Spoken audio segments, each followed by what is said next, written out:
I think the idea for the episode came from another writer, Joe Toplin. He had come up with an idea for a way of cheating the lottery, for rigging the lottery, and this idea kind of evolved from that. We had the idea of the magnet, and then we kind of built an episode around it, and as a way in, we wanted one of our guys to win the lottery, and it just sort of evolved from that idea. As we were assembling it, we did some research on lottery and cheating the lottery. We found out that there were probably a few better ways of rigging the lottery. Someone in California, I think, had once used frozen ping pong balls because they, I think, are heavier or lighter, and that wears off after a while. So there are a lot of good ideas for cheating the lottery. This is the one that we use. We're not really sure it works, but we used it. We come up with a lot of cool little ideas, and the main challenge is to make them relate to our characters.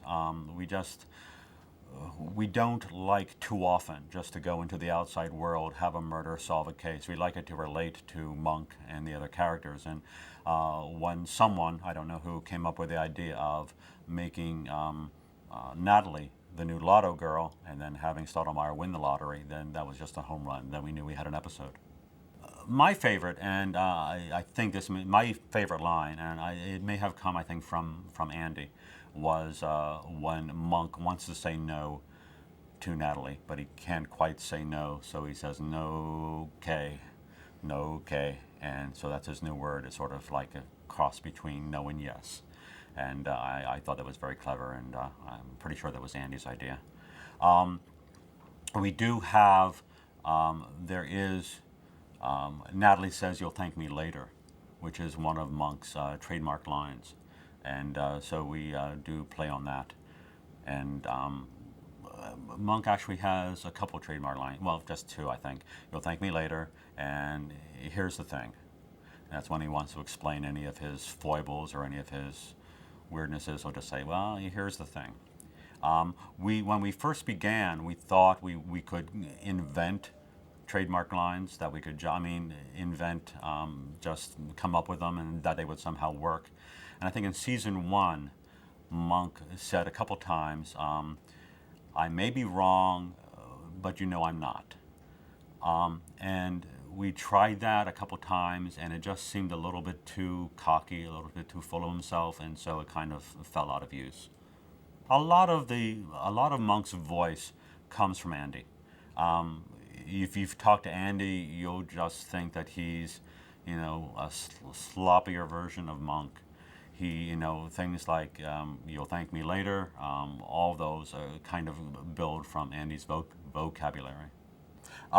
Again, the idea of the magnetic balls and the boom mic with a magnet in it, that was from Joe Toplin. He loves Mission Impossible kind of schemes. He's always coming up with ideas for really tricky kind of MacGyver things, and this was one of his ideas. So we kind of built it from that. At the heart of the episode really is Natalie becoming more famous than Monk, and but the actual mechanics, Joe just thought it up.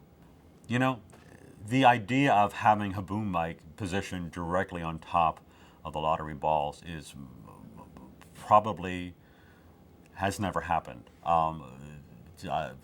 We have a sound technician behind you who I'm sure realizes that was a stupid place to put a microphone. But it was all part of the idea, all part of the game. And we're not giving instructions on people for people how to rig the lottery.